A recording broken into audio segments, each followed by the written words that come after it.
चौथा झालेला आहे आपण आता,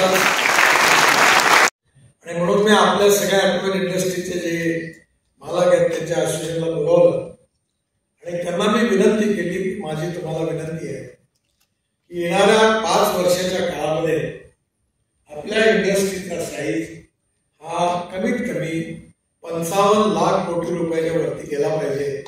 याकरता science, technology, research, skill and successful practices, we name it as knowledge and conversion of knowledge into wealth is the future. आज कुठल्याही देशामध्ये त्याच्या प्रगतीच्या आणि विकासाच्या क्षेत्रात सगळ्यात मोठी भूमिका कोणाची असेल तर त्या देशाने कोणती नवीन टेक्नॉलॉजी शोधलेली आहे, कोणतं इनोव्हेशन केलेलं आहे, कोणतं रिसर्च केलेलं आहे, या आधार सगळे हिंदुस्थानमध्ये आहे. मी काही दिवसांपूर्वी पुण्यामध्ये आलो होतो, त्यावेळी चाकणमध्ये मी मर्सिडीजची इलेक्ट्रिक मर्सिडीजच्या उद्घाटना केला. त्याच्या आधी चाकणमध्ये आलो होतो, एक ब्ल्यू एनर्जी नावाच्या कंपनीने LNG ट्रक लॉन्च केला, त्याच्याकडे आलो होतो. एक्सपोर्ट करणारा देश म्हणून तयार झाला. याचं कारण आहे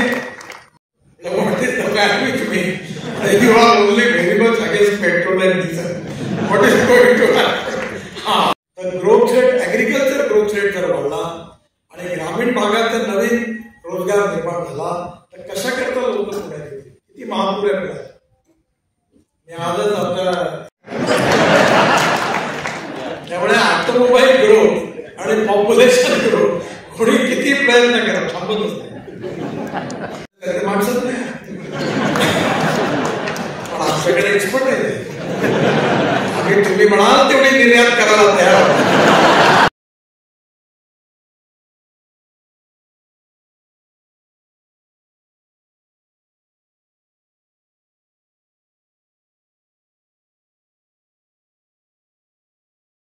तो 97च्या बॅचचा येते दाखवलं.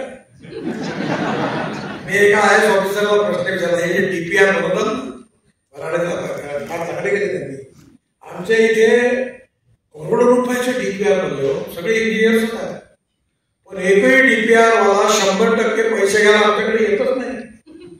भावनेने प्रेम करणारा तुमच्यासारखा ते 3-3 महिने दाबून ठेवले.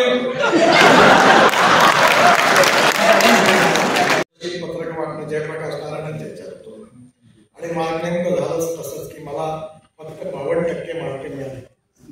आणि सायन्स मध्ये माझं दुर्भाग्य असेल की 49.26%. माझे मिळते की हिंमत,